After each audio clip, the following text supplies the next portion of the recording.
tell me what is spondylitis exactly? Inflammation in the joints దాన్ని spondylitis అంటాం. అయితే ఒక్కసారి స్పాండిలైటిస్ వచ్చిందంటే దాన్ని రివర్స్ చేసుకునే ఛాన్స్ ఏమైనా ఉంటుందా? 100% అన్ని కేసెస్లో రివర్స్ చేయగలమని అయితే నేను చెప్పట్లేదు. జనరల్గా మైగ్రేన్ అంటే అది ఇంకా పర్మనెంట్, ఒక్కసారి ఒక మనిషికి వచ్చిందంటే లైఫ్ లాంగ్ ఉండిపోతుందా వాళ్ళతో? సో ఈ మైగ్రేన్ హెడేక్స్ అనేవి హార్మోనల్ సైకిల్ బట్టి మారుతూ ఉంటాయి. Changes in the oestrogen progesterone levels. So head and neck injury ఎప్పుడన్నా జరిగింది అనుకోండి, ఎట్లాంటి వార్నింగ్ సైన్స్ చూపిస్తుంది? హెడ్ అండ్ నెక్ని బాగా మొబిలైజ్ చేశారు, మూవ్ చేశారు అంటే అగైన్ మనం డ్యామేజ్ కాజ్ చేసిన వాళ్ళు అవుతాం. Hi, this is Dr. Manisa Reddy. Today we have Dr. Silpa K.C. Reddy, consultant neurologist with us. Let's welcome her. Thank you for joining us, ma'am. How are you? I'm fine. How are you? I'm good, thank you. So, tell me what is spondylitis exactly? So spondylosis or spondylitis, it can be used interchangeably. Okay. Difference in? Difference. Yeah. Itis is inflammation. Inflammation in any area, we call it as itis. Spondylosis is wear and tear and degeneration. ఈ ప్రాసెస్లో మనకి inflammation కూడా ఉంటుంది. Okay, so whenever we say spondylosis, it is basically a long standing process that can happen at the neck or the back largely. Mostly it can happen at both also. Okay, so neck దగ్గర వచ్చే చేంజెస్ని మనం cervical spondylosis అంటాం. Back దగ్గర వచ్చేదాన్ని lumbar spondylosis అంటాం. Okay, so ఈ 2 ఏరియాసే ఎక్కువ effect అవుతాయి మేజర్గా. చాలా మందికి ఈ వేర్ అండ్ టేర్ అరుగుదల వల్ల 2 కూడా ఉంటాయి. ఓకే, ఓకే, యంగ్ పేషెంట్స్లో మనం మోర్ ఆఫ్ ఇన్ఫ్లమేషన్ చూస్తాం, inflammatory arthritis. So inflammation in the joints దాన్ని స్పాండిలైటిస్ అంటాం. Okay, okay, cervical spondylitis. Okay, జనరల్గా అంటే రుమటాయిడ్ ఆర్థరైటిస్ కానీ other conditions where there is inflammation of joints, small joints కానీ other joints కానీ in the body, అప్పుడు neck దగ్గర ఉండే వర్టిబ్రల్ జాయింట్స్ కూడా ఇన్ఫ్లేమ్ అవుతాయి. ఓకే, ఓకే, ఇది నేను మీకు ఒక ఎగ్జాంపుల్ చెప్తున్నాను. వేరే కండిషన్స్ కూడా రావచ్చు, I mean because of that కూడా మనకి స్పాండిలైటిస్ రావచ్చు. బట్ జనరల్గా చాలామంది మా పేషెంట్స్ మా దగ్గరికి వచ్చేటప్పుడు, మాకు ఆల్రెడీ స్పాండిలోసిస్ ఉంది మేడం, నెక్ పెయిన్ ఉంది, బ్యాక్ పెయిన్ ఉంది. So they already know that they have spondylosis. But what is spondylosis అంటే ఓవర్ ద ఇయర్స్ జరిగే వేర్ అండ్ టేర్ కానీ లేకపోతే అరుగుదల, ఇక్కడ ఉండే 2-3 మల్టిపుల్ జాయింట్స్ వచ్చే చేంజెస్, దాన్ని మనం ఓవరాల్గా స్పాండిలోసిస్ అంటాం. ఓకే, సో అయితే ఇది సడన్గా వచ్చే చేంజ్ అయితే కాదు, స్పాండిలైటిస్ కానీ స్పాండిలోసిస్ కానీ సడన్గా వచ్చేది అయితే కాదు. అంటే ఇట్స్ లైక్ దిస్, జనరల్గా క్రానిక్గానే వస్తుంది. కొన్నిసార్లు ఏమవుతుందంటే డిస్క్ ప్రొలాప్స్. చాలామంది అంటారు కదా మాకు డిస్క్ జారింది అని. So young patient or middle aged patient సడన్గా they went to gym, weight lift చేశారు, బెండ్ అయ్యారు, అన్యూజువల్గా ఏదైనా యాక్టివిటీ చేశారు, దెన్ ఏమవుతుందంటే 2 బోన్స్ మధ్య ఉండే డిస్క్ స్లిప్ అవుతుంది. Okay, that is a sudden pain. Okay, okay, దాన్ని కూడా చాలామంది స్పాండిలోసిస్ అంటారు. అదేంటంటే డిస్క్ ప్రొలాప్స్. ఓకే, సో దీనివల్ల ఏమవుతుంది, బోన్స్ ఆర్ హెల్దీ, ఎవ్రీథింగ్, అంటే పేషెంట్ కూడా హెల్దీగానే ఉన్నారు, పర్టికులర్ పర్సన్. వాళ్ళకి ఏమవుతుందంటే ఇట్లా వెయిట్ లిఫ్ట్ చేయడం కానీ, సడన్గా బెండ్ అవ్వడం కానీ, లేకపోతే ఏదన్నా ట్రావెల్ చేస్తున్నారు, లాంగ్ జర్నీ చేస్తున్నారు, అలాంటప్పుడు they can have this disc prolapse. Disc బయటకు వచ్చి అక్కడ నుంచి బయటకు వచ్చే నరాలు ఉంటాయి, నర్వ్స్, వాటిని కంప్రెస్ చేస్తూ వాటి మీద ప్రెషర్ పెడుతూ ఉంటుంది. Okay, that is an acute. మీరు అన్నారు కదా సడన్గా జరగచ్చు అని. సో సడన్గా విదిన్ అవర్స్, విదిన్ డేస్ కూడా వాళ్ళకి సివియర్ బ్యాక్ పెయిన్ రావచ్చు. ఎంత నర్వ్ కంప్రెషన్ ఉంది అన్న దాన్ని బట్టి బ్యాక్ పెయిన్ అది కాళ్ళకు కూడా రావచ్చు, which we call it as sciatica. చాలా మంది సియాటికా ఏమనుకుంటారు అంటే చాలా లాంగ్ స్టాండింగ్ అనుకుంటారు. బట్ ఆ చిన్న చిన్న నర్వ్ ఫైబర్స్ కంప్రెస్ అయినా కూడా సడన్గా ఇవాళ మార్నింగ్ ఆ పని చేస్తే మనకి అప్పటి నుంచే పెయిన్ స్టార్ట్ అవ్వచ్చు. మనం కనుక ఎంఆర్ఐ తీస్తే we can see a disc bulge. Sometimes we have to do surgery. Okay, okay, that is a sudden thing. ఇందాక డిస్క్ బల్జ్ అన్నారు కదా, డిస్క్ బల్జ్ అన్నప్పుడు సర్జరీ అన్నారు కదా, ఎట్లాంటి సిచ్యువేషన్స్లో you do surgeries? And every disc bulge ఉన్న ప్రతి పేషెంట్కి డూ దే నీడ్ సర్జరీ? ప్రతి డిస్క్ బల్జ్కి సర్జరీ అవసరం లేదు.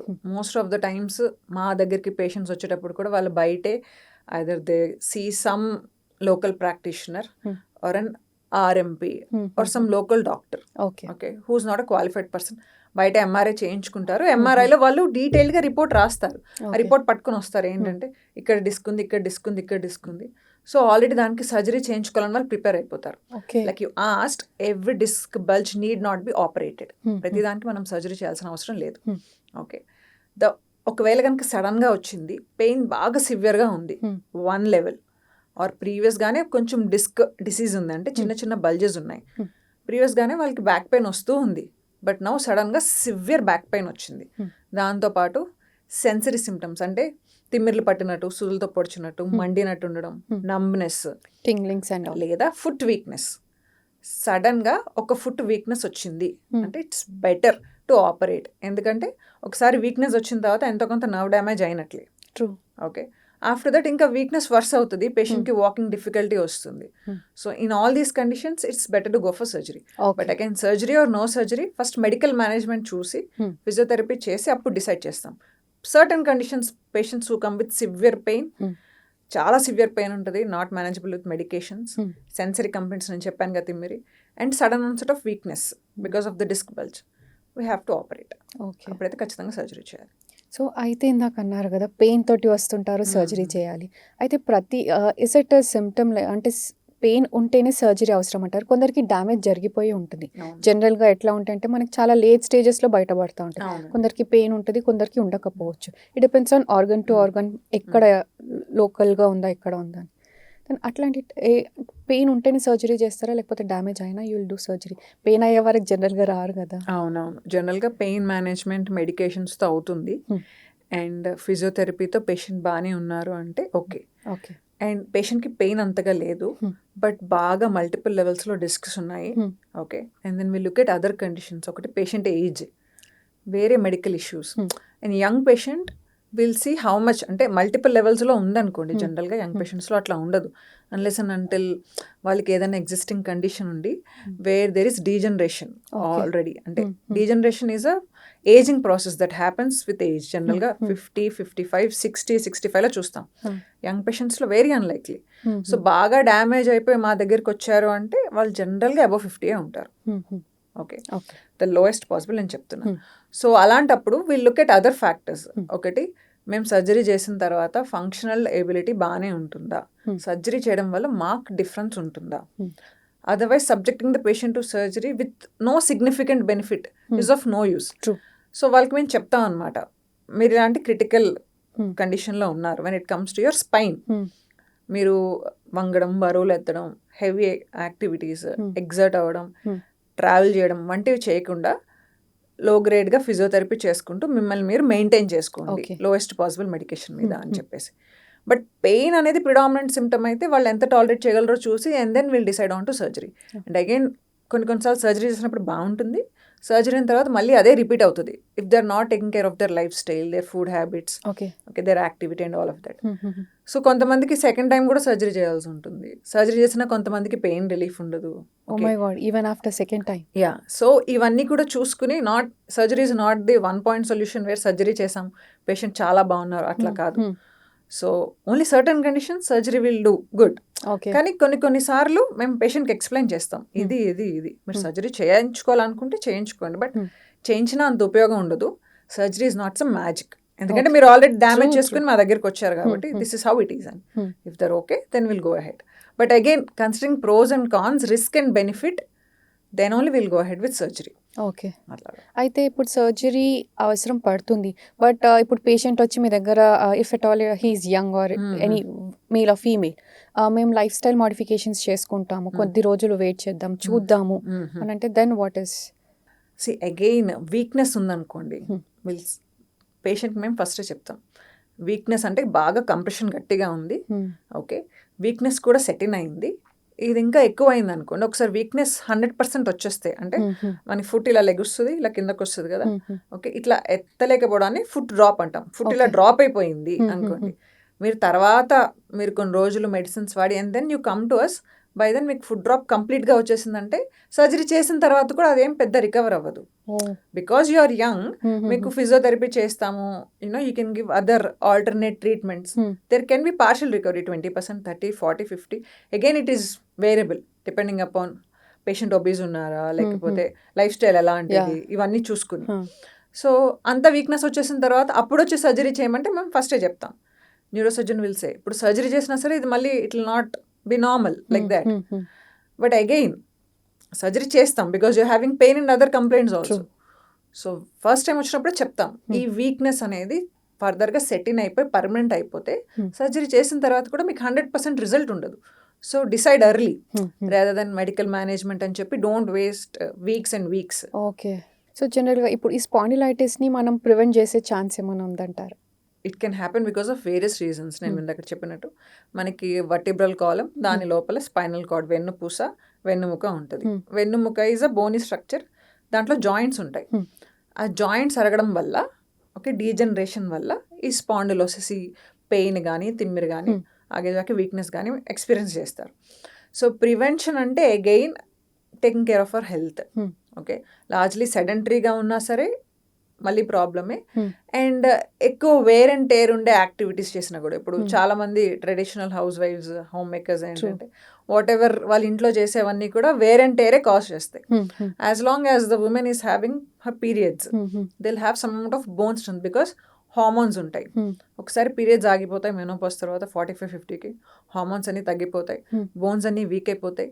And they continue to work like that. అట్లానే కింద కూర్చొని లెగ్సిన, వంగుని అట్లా బట్టలు గుంజిన, లేకపోతే గిన్నెలు కడుక్కున్న, ఇవన్నీ కూడా ఏంటంటే స్ట్రెంత్ నేమ్ పెంచవు, అరుగుదల. బట్ ఇది ఎక్సర్సైజ్ అని అనుకుంటారు, చాలా మంది అనుకుంటారు. ఇప్పుడు చేసే పనులకి వాళ్ళకి ఏమి ఈ మజిల్ స్ట్రెంత్ ఏమీ బిల్డ్ అవ్వదు. True. Okay, that is not something that will be useful to them. 20s, 30s, early 40sలో చేసినట్టు వాళ్ళు అట్లానే 50s, 60sలో కూడా కంటిన్యూ అయితే they experience all these kind of symptoms అనమాట. Okay, but I don't think so. ఇప్పుడు ఆల్మోస్ట్ 30-40sలో ఉన్న వాళ్ళకి కూడా దే ఆర్ ఎక్స్పీరియన్సింగ్. 30-40sలో ఉన్నది అంటే ఇప్పుడు ఈ ఏజింగ్ అంతా కూడా ఒక 1.5 decade ముందరికి షిఫ్ట్ అయిపోయింది because of the food we eat, మన lifestyle, lots of stress, whatever we take inside and ఎక్స్టర్నల్గా అంతా చూసి కూడా లార్జ్లీ అడల్టరేషన్, ప్యూరిటీ తగ్గిపోయింది. సో డీజనరేషన్, ఇన్ఫ్లమేషన్ ఎక్కువే ఉంది. స్పాండిలోసిస్ కాదు, migraine, headaches, all kinds of problems అవన్నీ కూడా ఇన్సిడెన్స్, ఫ్రీక్వెన్సీ అవన్నీ పెరిగిపోయినాయి. ఇది వరకు 60sలో వచ్చాయి, 50s నుంచి 30s too. Yeah, so the shift is towards the younger population. So prevention అంటే again we need to have a very healthy strict life style.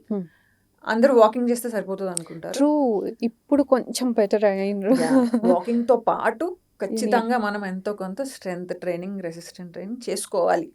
Walking alone is not enough. Okay, walking will boost your metabolism to certain extent, will help in weight loss to certain extent. But again ఇంత prevention అది తెలియాలంటే చాలా మందికి what ever we do 70-80% మనం తినే food, 20-30% మనం చేసే activity. Okay, whether we want to lose weight or gain weight or train ourselves. So ఇలా అగైన్ మీరు అడిగారు కదా ప్రివెన్షన్ అంటే everything starts from the basics.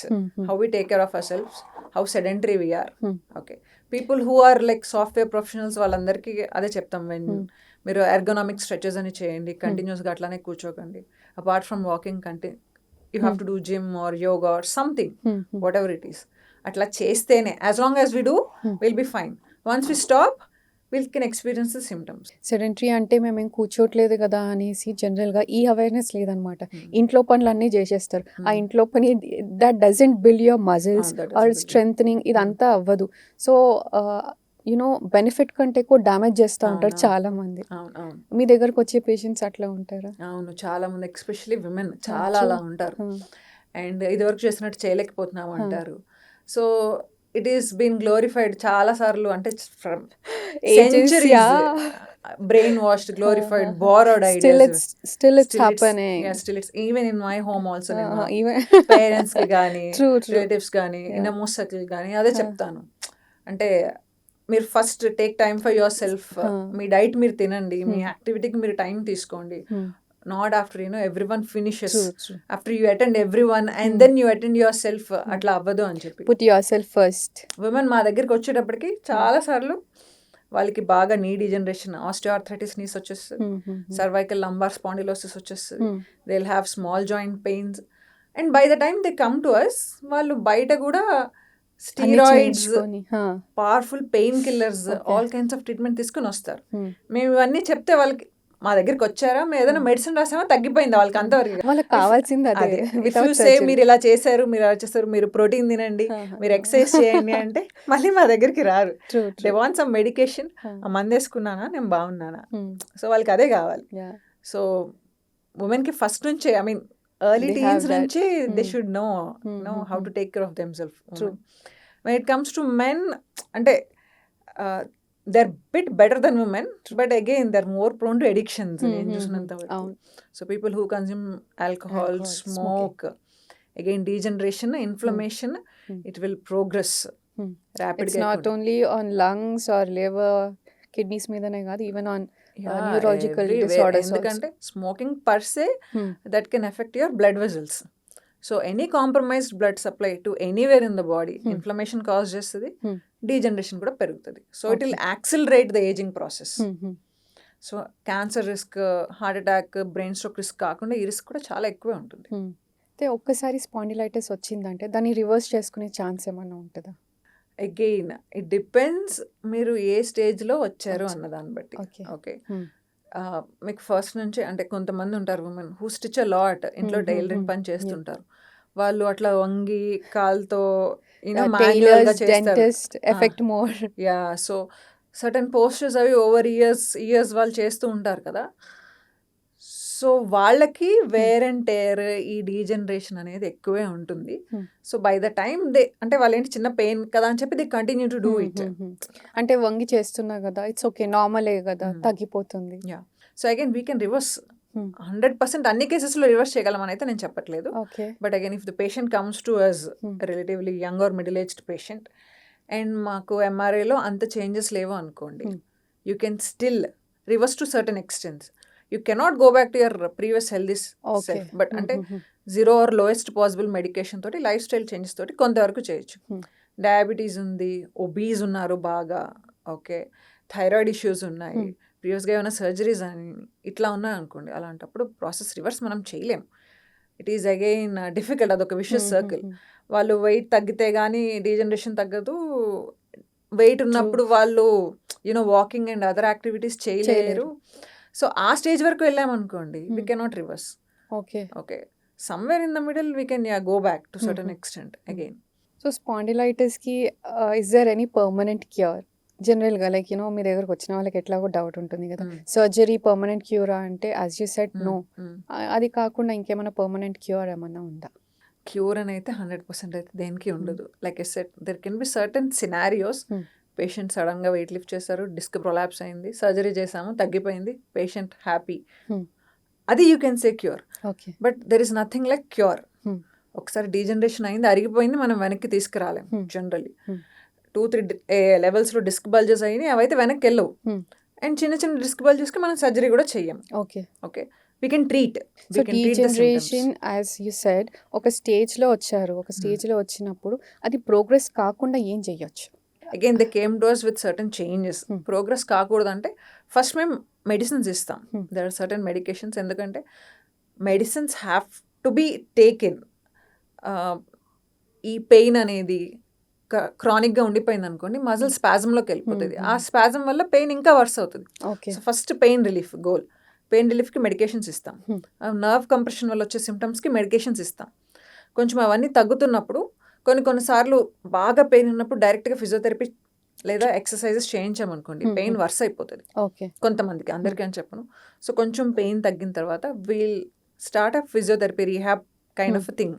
Okay, and depending upon ఏ జాయింట్స్ ఎఫెక్ట్ అయినాయి, డిస్క్ ఇష్యూ ఉందా and everything else, physiotherapy design చేయడం అనేది అవుతుంది. Physiotherapist will do what has to be done. Okay. And physiotherapy sessions for about a couple of weeks తర్వాత will tell them to continue the exercises. Okay, ఇట్లా చేస్తే definitely to certain extent పేషెంటే మాకు వచ్చి చెప్తారు, who ever does it strictly religiously, వాళ్ళే మాకు వచ్చి చెప్తారు బెటర్గా ఉంది అని చెప్పి. Some time they stop in the mid way, again they try to experience, when they experience the symptoms మళ్ళీ మెడిసిన్స్ మీద పెట్టాల్సి ఉంటుంది. So again it's medical management, physiotherapy, life style changes. అయితే కొందరు పేషెంట్స్ చాలా as you said they do everything like religiously, and వాళ్ళ will power కూడా చాలా బాగుంటుంది. See, everything is not as you, everybody, like, 100% మనం చెప్పిందల్లా అంతే ఉంటుందని no one can assure you. So అట్లాంటి పేషెంట్స్ ఎవరైనా like your experience, it's a miracle అనుకోవచ్చు. అట్లాంటి కేసెస్ ఏమన్నా ఉన్నాయా? వీ కెనాట్ హెల్ప్, ఏం చేయలేము, సర్జరీ తర్వాత యూ కెనాట్ హెల్ప్, బట్ వాళ్ళ విల్ పవర్ తోటి దే రీగెయిన్ దేర్ కాన్ఫిడెన్స్, కానీ వాళ్ళ హెల్త్ ముందు కన్నా బెటర్ చేసుకుని అట్లాంటి కేసెస్ ఉంటారు జనరల్గా యంగ్ పీపుల్, బికాస్ వాళ్ళలో న్యూరోనల్ ప్లాస్టిసిటీ ఉంటుంది. యంగ్ పీపుల్ కాబట్టి ఫ్యామిలీ వాళ్ళు చాలా ఎఫర్ట్ పెడతారు. ఓకే, ఎల్డర్లీ పీపుల్ కొంచెం వాళ్ళకి గివ్ అప్ చేసేస్తారు, ఫ్యామిలీ వాళ్ళకి కూడా కొంచెం ఉంటుంది. ఇప్పుడు ఫాలోయింగ్ ఎనీ ట్రామా పాలిట్రామా అయింది అనుకోండి, స్పైనల్ కార్డ్ ఇంజరీ అయింది, న్యూరో సర్జన్స్ ఆపరేట్ చేస్తారు. న్యూరో రీహాబిలిటేషన్ అయిన తర్వాత చాలామంది చాలా బాగా మిరక్లస్గా రికవర్ అయిన వాళ్ళు కూడా ఉంటారు. ఇవాళ ఒక పేషెంట్ కూడా వచ్చారు, తనకి బ్రెయిన్ స్ట్రోక్ వచ్చింది అనమాట. అసలు తను మాట్లాడలేకపోయారు, అసలు మజిల్ మూవ్ చేయలేకపోయారు, okay, on the left side. But today she came walking 2 days after she got 2 months after she got discharged. Sorry, not 2 days. But ఆ లెవెల్లో వాళ్ళ ఫ్యామిలీ కానీ తను కానీ షీఈ్ అరౌండ్ 50 years. ఓకే, చాలా షిద్దత్తుగా ఆవిడ చెప్పిందంతా కూడా పాటించారు. వాళ్ళ ఫ్యామిలీ చాలా చాలా సపోర్ట్ చేశారు. So first visit after discharge she was able to talk. Okay, ఇప్పుడు second visit after the discharge she's able to walk. Okay, so చాలా హ్యాపీగా అనిపిస్తుంది. సో కొంతమంది ఉంటారు, విల్ పవర్ ఉంటుంది, ఫ్యామిలీ సపోర్ట్ ఉంటుంది, వాళ్ళకి రిసోర్సెస్ కూడా ఉండాలి. డెఫినెట్లీ. జనరల్గా హెడ్ ఏక్ అంటే చాలా కామన్, అందరిలో వస్తూ ఉంటుంది. అసిడిటీ వచ్చినప్పుడు కూడా హెడ్ ఏక్ వస్తుంది కదా, చాలా కామనే కదా, నార్మలే కదా అని అనుకుంటారు. ఎప్పుడు ఒక పర్సన్ ఇది headache like it's severe, they have to consult doctor అని ఎప్పుడు అనుకోవాలి? Headache is a most common complaint. Patient మా దగ్గరికి వచ్చేవాళ్ళు, వాళ్ళు ఏ కంప్లైంట్ వచ్చినా వాళ్ళని అడిగితే some part or some time in their life definitely వాళ్ళు హెడ్ ఏక్ ఎక్స్పీరియన్స్ చేస్తారు. That's the most common neurological complaint headache అయితే. సో చాలా మందికి అది స్ట్రెస్ వల్ల ఉంటుంది, మైగ్రేన్ వల్ల ఉంటుంది, లేకపోతే కోల్డ్ వల్ల, ఈ సైనసైటిస్ వల్ల, అట్లా కామన్ రీజన్స్ కొన్ని ఉంటాయి. ఓకే, మనందరికి ఇప్పుడు తెలిసిందే రెడ్ ఫ్లాగ్స్ అంటే we know what red flags are. Red flags in a relationship, red flags when we go to this place or when we talk to someone అంట. అలా మేము హెడ్ ఏక్ మేము చదువుకున్నప్పటి నుంచి కూడా రెడ్ ఫ్లాగ్స్ ఉంటాం అనమాట. రెడ్ ఫ్లాగ్స్ అంటే this are warning signs and symptoms a person experiences. Okay, so that ఇమ్మీడియట్గా వాళ్ళు కన్సర్న్ డాక్టర్ దగ్గరికి, న్యూరాలజిస్ట్ ఆర్ ఫిజిషియన్ దగ్గరికి వెళ్ళాలి. ఒకటి ఏంటంటే చాలా severe headache, unusual headache వచ్చింది. Okay, okay, and headaches in very extremes of age groups. అంటే జనరల్గా యంగ్ చిల్డ్రన్లోనూ మనం హెడ్ ఏక్స్ చూడము, చాలా ముసలి వాళ్ళలో కూడా తక్కువ చూస్తాం. Okay, headaches in less than 5 years or more than 60 years అంటే ఖచ్చితంగా సంథింగ్ ఈజ్ రాంగ్ అయ్యే ఛాన్స్ ఎక్కువ. That is one thing. ఇంకొకటి, హెడ్ ఏక్తో పాటు విజన్ డిస్టర్బెన్స్ వస్తుంది, విజన్ బ్లర్ అవుతుంది. హెడ్ ఏక్ వచ్చినప్పుడు విజన్ బ్లర్ అవుతుంది in one eye or both the eyes. And early morning బాగా సివియర్ హెడ్ ఏక్స్ వస్తున్నాయి, you're waking up with headache, you're throwing up, vomiting అవుతుంది, ఆ టైంలో కూడా విజన్ డిస్టర్బెన్స్ వస్తుంది. It's a red flag. ఇంకొకటి ఏంటంటే హెడ్ ఏక్తో పాటు మీకు ఇంకేదన్నా న్యూరలాజికల్ సిమ్టమ్స్ ఎక్స్పీరియన్స్ చేస్తున్నారు అంటే, ఒకవైపు తిమ్మిరి వచ్చినట్టు, ఒకవైపు లాగినట్టు, and again you're recovering, you're experiencing and you're recovering. On off ఉంటుంది. సీజర్ లైక్ యాక్టివిటీ అంటే హెడ్ ఏక్ వచ్చినప్పుడు కాసేపు ఏం తెలియకపోవడం, లేదా ఆబ్వియస్గా ఫిట్ లాగా రావడం. ఓకే, ఓకే, ఇవన్నీ కూడా రెడ్ ఫ్లాగ్స్. సో ఇలాంటప్పుడు మనం ఖచ్చితంగా ఇమేజింగ్ అంటే సిటీ స్కాన్ కానీ ఎంఆర్ఐ కానీ చేసి చూడాలన్నమాట. ఫర్ ఎగ్జాంపుల్ ఒక యంగ్ ఉమెన్ తీసుకున్నారు, అరౌండ్ 30 years old, తనకి ఆల్రెడీ పీసీఓఎస్ ప్రాబ్లం ఉంది అండ్ మైగ్రేన్ హెడేక్స్ కూడా ఉన్నాయి.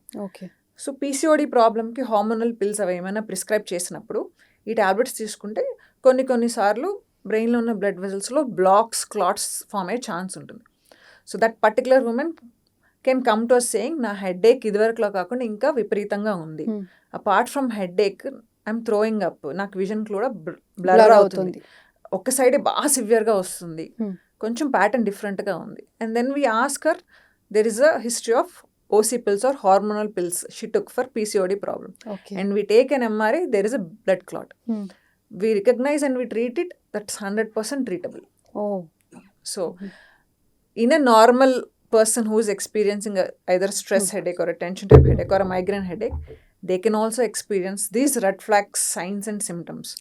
And they can have a cause which has to be obviously investigated and treated. జనరల్గా మైగ్రేన్ అంటే అది ఇంకా పర్మనెంట్, ఒక్కసారి ఒక మనిషికి వచ్చిందంటే లైఫ్ లాంగ్ ఉండిపోతుందా వాళ్ళతోని? అందరికి అలా ఉండదు. But considering our present scenario, if a patient is a migraineur or is a person who is with the diagnosis of migraine, జనరల్గా ఎక్స్పెషలీ విమెన్, సో ఈ మైగ్రేన్ హెడేక్స్ అనేవి హార్మోనల్ సైకిల్ బట్టి మారుతూ ఉంటాయి, changes in the oestrogen progesterone levels.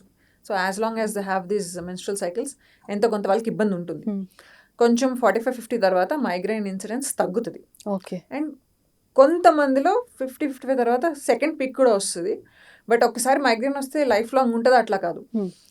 చాలా మందికి migraine ఇన్ఫ్రీక్వెంట్గా వస్తుంది, అంటే once in a month or once in 2 months వచ్చినప్పుడు వాళ్ళు ఒక మెడిసిన్ వేసుకుంటే తగ్గిపోతుంది. కానీ కొంతమందికి అలా ఉండదు. వేరే కొంతమందికి ఫ్యామిలీ హిస్టరీ ఉంటుంది, వాళ్ళ మదర్ కానీ ఫాదర్ కానీ ఉండొచ్చు, మైనత్తకు కానీ సిబ్లింగ్స్ కానీ మైగ్రేన్ ఉండొచ్చు. సో ఈ పర్టికులర్ పర్సన్కి 12 years 15 years నుంచి హెడేక్ స్టార్ట్ అవుతాయి. అలాంటి వాళ్ళలో ఒక యూనో, సో అయితే మైగ్రేన్ కూడా జెనెటికల్ ఉంటుంది. మదర్కి ఉంటే డాటర్కి ఉంటుంది, ఫాదర్కి ఉంటే డాటర్కి ఉంటుంది, మదర్కి ఉన్న సన్కి ఉంటుంది. జనరల్గా మేల్ ఫీమేల్ రేషియో చూసుకుంటే ఫీమేల్స్ ఎక్కువ ఉంటారు మైగ్రేన్, బికాస్ ఆఫ్ స్ట్రెస్ ఇట్లాంటి వాటి హార్మోన్స్ ఒకటి, మెన్స్ట్రల్ సైకిల్ ఇంకొకటి, స్ట్రెస్ ఎక్కువ తీసుకుంటారు. మైగ్రేన్కి ట్రిగ్గర్స్ ఉంటాయి. ఫర్ ఎగ్జాంపుల్ మార్నింగ్ లేచిన తర్వాత ఎక్కువసేపు ఏం తినకుండా ఉండడం, ఉపవాసాలు చేయడం, ఇవన్నీ కూడా మనం ఉమెన్లోనే ఎక్కువ చూస్తాం. సో వాళ్ళకి ఎక్కువ ట్రిగ్గర్స్ ఉంటాయి. ఒకటి they are more prone to that, ఇంకొకటి ఈ ఎక్స్టర్నల్ ట్రిగ్గర్స్ ఎక్కువ ఉంటాయి. ఓకే. సో హెడేక్ అనగానే జనరల్గా నార్మల్గా కూడా మనకి ఏ పెయిన్ వచ్చినా కూడా ఓవర్ ది కౌంటర్ తెచ్చుకొని మెడికేషన్స్ వేసేసుకుంటారు. హెడేక్ వచ్చినప్పుడు కూడా మరి అట్లా మెడికేషన్ తెచ్చి వేసుకుంటే అదే బెనిఫిట్స్ ఆర్ ఏమన్నా ఇంకా వర్స్ చేసే ఛాన్స్ ఉందంటారా? See, if a patient or a person is in a situation where they have to take the tablet, లేకపోతే వాళ్ళు కవ్వట్లేదు, they're traveling or they have some meeting, then go take a pill and take it. But you get used to it. You don't go to a doctor and over the counter తీసుకుంటే మళ్ళీ again హెడేక్లో కూడా అది chronic అయిపోతుంది. తర్వాత మా దగ్గరికి వచ్చిన తర్వాత మేము ఇచ్చే మెడికేషన్స్ వాళ్ళకి పని చేయకపోవచ్చు, లేదా మెడికేషన్ ఓవర్ యూస్ హెడేక్ అని ఒకటి ఉంటుంది. అంటే ఎక్సెసివ్ మెడికేషన్స్ నార్మల్గా ఫార్మసిస్ట్ దగ్గరికి వెళ్తే కెమిస్ట్ వాళ్ళు ఇచ్చేస్తారు కదా, డీటెయిల్స్ అన్ని అడగరు, ఆబ్వియస్గా వాళ్ళకి ఐడియా ఉండదు కాబట్టి. So medication overuse headache వచ్చేస్తుంది పేషెంట్కి, లేదా క్రానిక్ హెడేక్ వచ్చేస్తుంది.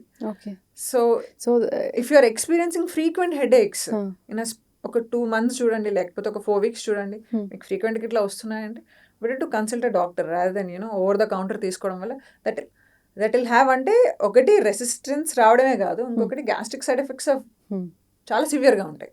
గ్యాస్ట్రిక్ సైడ్ ఎఫెక్ట్స్ ఉంటాయి. కొంతమందికి కిడ్నీ సైడ్ ఎఫెక్ట్స్ ఏంటంటే even 1 dose of painkiller or such medication can cause these side effects. And కొంతమంది స్టెరాయిడ్స్ తీసుకుంటారు. Again steroids are very potent, very powerful. Potency ఉన్నప్పుడు side effects కూడా ఎక్కువే ఉంటాయి. So over the counter ఇంకా మీకు కాన్బట్ సిచ్యువేషన్లో తప్ప don't resort to that. Okay. మీ దగ్గరకు ఒక పేషెంట్ వచ్చి అసలు హెడేక్ రాకుండా ఉండాలి అంటే ఏం చేయాలి అంటే అసలు అట్లా ఛాన్స్ అవ్వదు. హెడేక్ రాకుండా అస్సలు అవ్వదు. Everyone will experience headache. If someone says I haven't experienced a headache, then I really don't know what to say about that.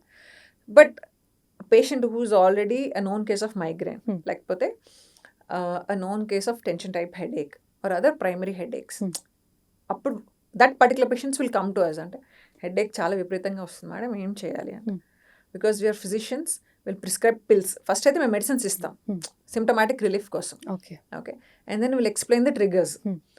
కొంతమందికి నేను చెప్పాను కదా, day in day out headache వచ్చేస్తుంది. And migraine headaches can be very disabling.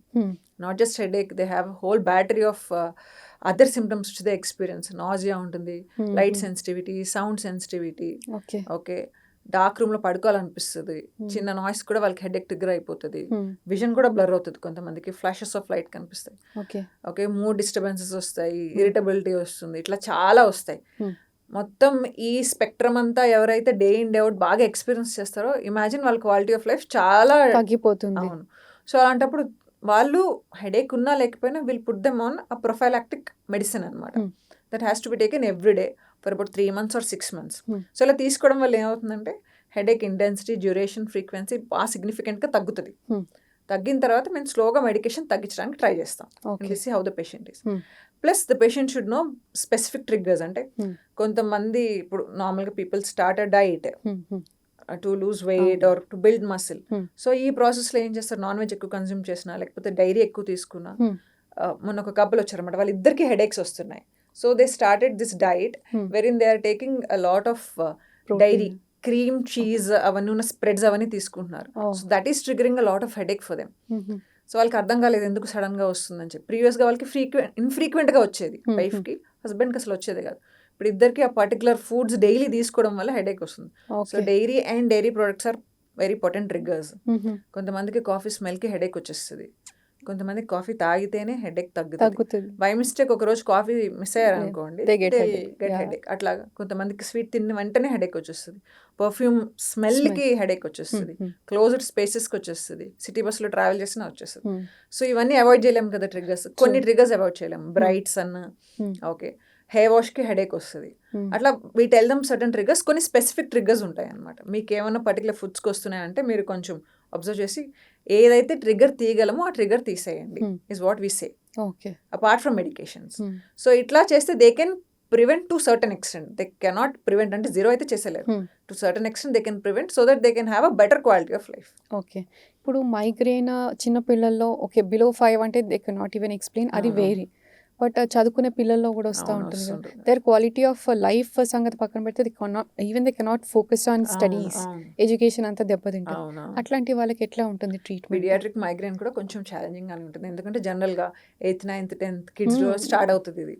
Okay. వాళ్ళకి మేము stress తీసుకోదని చెప్పడానికి ఉండదు. ఆబ్వియస్గా ఇప్పుడు చాలా స్ట్రెస్ఫుల్ ఉంటుంది మూమెంట్ దే ఎంటర్ 10th. వాళ్ళు ఇంకా ఎక్కువ స్ట్రెస్ తీసుకుంటారు, నిద్రపోరు, నిద్రపోకపోతే మళ్ళీ మైగ్రేన్ అటాక్ వచ్చేస్తుంది. సో వీళ్ళకి కూడా depending upon frequency and quality of life ఎంత ఇన్వాల్వ్ అయింది, ఎంత ఇంపైర్ అయింది దాన్ని బట్టి మెడికేషన్స్ ఉంటాయి. కాకపోతే పిల్లల్లో మేము అంత పొటెంట్ మెడికేషన్స్ పెట్టము, అన్నీ పెట్టము, ఎక్కువ రోజులు కూడా పెట్టము. ఓకే. ఓకే, వాళ్ళకంటే అంటే ఇప్పుడు అంతా కూడా డిజిటల్ ఎడ్యుకేషన్ అయింది కాబట్టి స్క్రీన్ రిలేటెడ్ ట్రిగ్గర్స్ అవి ఉన్నాయంటే కొంచెం స్క్రీన్ కాకుండా హార్డ్ కాపీస్ చదవమని అట్లా we can give certain tips. Okay. But medications అయితే పిల్లల్లో కూడా ఇస్తాము, తప్పదు. ఈ మైగ్రేన్ కంప్లీట్గా క్యూర్ చేసే ఛాన్స్ ఉందంటారా? కంప్లీట్గా క్యూర్ చేయడానికి ఇప్పుడు దెర్ ఆర్ మెనీ స్టడీస్. ఎందుకంటే పిల్ బర్డెన్ ఎక్కువైపోతుంది పేషెంట్కి, క్వాలిటీ ఆఫ్ లైఫ్ తగ్గిపోతుంది. Patient who's on these medications అంటే ఎంతో కొంత సైడ్ ఎఫెక్ట్ ఉంటుంది, వెయిట్ గెయిన్ ఉంటుంది, డిజీనెస్ ఉంటుంది, డ్రౌజినెస్ ఉంటుంది, బీపీ డ్రాప్ అవ్వడం ఉంటుంది. ఇట్లాగా మేము ఇచ్చే మెడికేషన్స్కి సైడ్ ఎఫెక్ట్స్ ఉంటాయి అన్నమాట. సో సైడ్ ఎఫెక్ట్ లేకుండా ఉండాలి అంటే పేరెంట్రల్ అంటే బొచులినం టాక్సిన్ లాంటివి కూడా ట్రై చేస్తారు. And they are FDA approved also, ఈ స్కాల్ప్ మీద ఇంజెక్షన్స్ ఇచ్చినట్లుగా అట్లా. So antibodies and newer medications are being studied and they are being approved also. Okay. అంటే డైలీ తీసుకునే టాబ్లెట్స్ లా కాకుండా where we give periodically so that side effects తక్కువ ఉండాలి, మైగ్రేన్ అటాక్స్ రాకూడదు. Okay. Even if that is achieved still commendable. Okay. So of late migraine మీద ఎక్కువ studies అవుతాయి. ఇప్పుడు న్యూరాలజీలో స్ట్రోక్ మీద అవుతుంది, డీమైలినేటింగ్ డిజార్డర్స్ మీద అవుతుంది, మైగ్రేన్ మీద ఎక్కువ స్టడీస్ ఉంటాయి అనమాట. There'll be lot of research studies wherein మనం ఏం చేయగలము so that we can achieve 100% treatment, 100% క్యూర్కి రావడానికి. ఇప్పటి వరకు అయితే ఇంకా రాలేదు, బట్ స్టిల్ స్టడీస్ అయితే ఉన్నాయి. And there are monoclonal antibodies which are bit costly, ఇంకా అంత కాస్ట్ ఎఫెక్టివ్ రాదు. మన దగ్గరికి వచ్చి ఇంకా అందరికీ అవైలబుల్ ఉండాలి అంటే ఇంకా టైం పడుతుంది. జనరల్గా నర్వ్ కంప్రెస్ అయినప్పుడు టింగ్లింగ్స్ ఇవన్నీ వస్తాయి అన్నారు, and the pain also radiates. అయితే టింగ్లింగ్స్ వచ్చినప్పుడు కూడా నార్మలే కదా అని అనిపిస్తుంది. ఐ డోంట్ థింక్ సో, దీనికి కూడా ఏజ్ అనేది ఏమీ లేదు. కొందరు ఈవెన్ ఇన్ 30s 25 తర్వాత కూడా ఎక్స్పీరియన్స్ అవుతుంది, not only our 40s and 50s. So అట్లాంటి వాళ్ళకి ఎట్లా ట్రీట్ చేస్తారు అండ్ ఎందుకు వస్తుంది అసలు? అంటే ఇప్పుడు nerve compression depending upon why it happens, ఏ పర్టికులర్ పేషెంట్లో అవుతుంది, ఎక్కడ అవుతుంది అన్న దాన్ని బట్టి ట్రీట్మెంట్ ఉంటుంది. ఓకే. సో కామన్గా చూస్తే ఒక ఎగ్జాంపుల్ ఏంటంటే ఆల్కహాల్ తాగి which we call Saturday night radial palsy. మన ఈ హ్యాండ్లో ఉండే నర్వ్స్లో రేడియల్ నర్వ్ అనేది ఒక నర్వ్ ఉంటుంది అన్నమాట. So the very notorious when people drink, వాళ్ళు అట్లాగా ఒక చైర్ మీద పడుకున్నప్పుడు ఆ రేడియల్ నర్వ్ అనేది ఇక్కడ కంప్రెస్ అవుతుంది లేదా ఇక్కడ కంప్రెస్ అవుతుంది. సో పొద్దున్న లేచేటప్పటికి వాళ్ళకి హ్యాండ్ లెగదనమాట. సో వాళ్ళు లెగడం నాకేదో బ్రెయిన్ స్ట్రోక్ వచ్చిందని లెగుస్తారు, because they are not able to lift the hand, not able to lift the fingers. That is radial nerve palsy, that is because of the compression. Okay. So జనరల్గా alcohol తాగిన వాళ్ళలో మేము ఇది చూస్తాం, అందుకే వాళ్ళు అట్లాగా పేరు పెట్టారు. ఓకే, మేము టెక్స్ట్ బుక్స్లో చదువుకున్నప్పుడు. So the reason for this is వాళ్ళు బాగా మత్తులో పడుకుండిపోతారు their hand are against a bony surface or anything. ఆ టైంలో నర్వ్ కంప్రెస్ అయ్యి వాళ్ళకి అట్లా వస్తుంది. Okay. Okay, radial nerve compression అనేది వేరే చోట కూడా జరుగుతుంది. ఫర్ ఎగ్జాంపుల్ చాలా మందికి ఎల్బోస్ మీద పెట్టుకుని చదవడం కానీ డెస్క్ మీద పెట్టుకునే అలవాటు ఉంటుంది అనమాట. ఇక్కడ అల్నార్ నర్వ్ అనేది స్లోగా కంప్రెస్ అవుతుంది. ఓకే. ఓకే, ఇది కంప్రెస్ అయినప్పుడు ఇక్కడ చిన్నగా ఈ tingling fifth finger fourth finger లో టింగ్లింగ్ సెన్సేషన్ రావడం, చిన్నగా ఇవే కర్ల్ అవడం ఇలా జరుగుతుంది అనమాట. సో సడన్ గా ఇలాగా హ్యాండ్ లెగలేదు అంటే పేషెంట్ పరిగెట్టుకుంటూ వస్తారు కదా, ఇట్లా టింగ్లింగ్ ఇట్లా వచ్చింది, చిన్నగా ఇబ్బందిగా ఉంది, తర్వాత తగ్గిపోయిందంటే వాళ్ళు జనరల్ గా వదిలేస్తారు. Okay, which we call tardy ulnar nerve palsy, అంటే స్లోగా అల్నార్ నర్వ్ ప్రెస్ అవుతుంది అని చెప్పి. థైరాయిడ్ ఉన్న వాళ్ళలో ఇక్కడ మీడియన్ నర్వ్ ప్రెస్ అవుతుంది. ఇదంతా బాగా షూటింగ్ పెయిన్ వస్తుంది ఇద్దరిలో కూడా వాళ్ళకి. ఆ నర్వ్ అనేది స్వెల్ అవుతుంది, నర్వ్ చుట్టూ చిన్న ఎడిమలా ఫామ్ అవుతుంది అనమాట, వాపు వస్తుంది. సో అలాంటప్పుడు కూడా again they experience tingling, numbness, మొద్దుబారడం, పెయిన్. ఇక్కడ వరకే కాదు, అది మొత్తం ఆమంతా కూడా వస్తుంది. So largely medications and removing the compression. అంటే ఇప్పుడు థైరాయిడ్లో ఒకవేళ ఇక్కడ టిష్యూ బాగా చేరిపోయింది అంటే వీల్ రిలీజ్ ఇట్, చాలా చిన్న ప్రొసీజర్ ఉంటుంది. మెడిసిన్స్ ద్వారా ఈ సిమ్టమ్స్ తగ్గిపోతాయి. కొన్నిసార్లు ఇఫ్ నీడెడ్ స్టిరాయిడ్స్ ఇస్తాం, లేకపోతే అది కూడా ఇవ్వం. ఇవన్నీ కూడా మీరు అడిగిందంతా నర్వ్ కంప్రెషన్ మేము ఎంట్రాప్మెంట్ న్యూరోపతీస్ అంటాం. అది కాళ్ళలో కూడా అవుతుంది. కామన్ ఇందాక నేను అన్నాను కదా ఫుడ్ డ్రాప్ అని. ఫుడ్ డ్రాప్ ఎందుకు అవుతుంది అంటే జస్ట్ మోకాల కింద నుంచి వచ్చే నరం, కొంతమంది ఇట్లా ఇప్పుడు లైక్ ముస్లిమ్స్ ప్రేయర్ చేసినప్పుడు నమాజ్ చేసినప్పుడు కింద కూర్చుంటారు కదా. ఒకసారి ఒక పేషెంట్ అట్లానే వచ్చారు. ఏంటి అని మొత్తం హిస్టరీ అంతా అడగ్గా మాకు అర్థమైంది ఏంటంటే అక్కడ ట్రాప్ అవుతుంది ఆయన అలా కూర్చున్నప్పుడు. Okay, he sitting on his knees. So weight bearing ఒక దాని మీద చేసి అటువైపు నర్వ్ ట్రాప్ అయినప్పుడు ఆయనకి అది over the time complete foot డ్రాప్లా అయిపోయింది అనమాట on that particular side. So ఎప్పుడైతే వీక్నెస్ వస్తుందో పేషెంట్ మా దగ్గరికి పరిగెట్టుకుంటూ వస్తారు. వీక్నెస్ కాకుండా pain, on and off sensory complaints వచ్చినాయి అనుకోండి, the kind of neglected. Again depending upon young పీపుల్లో చూస్తాము, స్పోర్ట్స్ ఇంజరీస్లో చూస్తాము, వేర్ అండ్ డేర్, లేకపోతే డెస్క్ జాబ్స్ చేసే వాళ్ళ దగ్గర చూస్తాం, మ్యూజిషియన్స్లో చూస్తాము, థైరాయిడ్ ఉన్న వాళ్ళకి చూస్తాం, హ్యాండ్స్లో కానీ లెగ్స్లో కానీ డిఫరెంట్ ఏరియాస్లో across the bony prominences nerves can get trapped. Okay, entrapment neuropathies nerve compression వల్ల. Okay, and any nerve compression sensory complaints వస్తుంది, వీక్నెస్ కూడా వస్తుంది, డిపెండింగ్ అపాన్ సడన్గా వచ్చిందా స్లోగా పెరిగిందా అన్న దాన్ని బట్టి. కొన్నిసార్లు సర్జికల్ ఆప్షన్స్ ఉంటాయి, లేకపోతే lastly medical management and remove the causative factor సరిపోతుంది. సో ఇందాక మీరు చెప్పినట్టు డెస్క్ జాబ్స్ కానీ, కొందరు కూర్చొని ఉండాలి, సెడెంటరీ లైఫ్ స్టైల్, అట్లాంటి వాళ్ళు పోస్చర్ కరెక్షన్ చేసుకోవాలంటే ఇంట్లో ఉండి సింపుల్ ఎక్సర్సైజెస్ అట్లాంటివి ఏమైనా చేసుకోవచ్చు ఉంటాయి. ఓకే, మీరు వర్క్ ఫ్రమ్ హోమ్ చేసుకున్నా లేకపోతే ఆఫీస్లో కూర్చున్నా సరే, ఈ లార్జ్లీ డెస్క్ దగ్గర ఉండడం వల్ల చాలామంది ఓవర్ ద టైం ఏంటంటే ఈ క్రానిక్ మజిల్ పెయిన్స్, ఈ over the time spondylosis related complaint symptoms అన్నీ ఎక్స్పీరియన్స్ చేస్తారు. So there certain stretching activities which we call as ergonomic stretches అనమాట. నార్మల్గా మనం గూగుల్ ఓపెన్ చేసినా, యూట్యూబ్ ఓపెన్ చేసినా ergonomic stretching activities or ergonomic stretches అని type చేస్తే మనకి అది ఇమేజెస్ వచ్చేస్తాయి, వీడియోస్ కూడా వస్తాయి. So every 45 minutes of 2 hours you get up from your position, stop whatever you're doing, and you can start with 2 to 5 minutes of stretching. Stretching involves neck muscles, okay, ee joints muscles, shoulder vi, elbow vi, wrist vi, hip and knee, okay, and also the spine vi. Okay, ఒకసారి అంటే it will take a couple of days for that particular person to understand. దాని తర్వాత they can get hang of it, చాలా ఈజీగా వాళ్ళు చేసేసుకోగలరు. Okay, so ఈ ergonomic stretches అనేవి అంటే నార్మల్ వార్మప్ ఎట్లా చేసుకుంటాం మనం ఎక్సర్సైజ్ ముందర, అట్లానే కొంచెం they will target different joints అనమాట, shoulder joints. Thank you so much for your insights. Thank you for having me. Take care.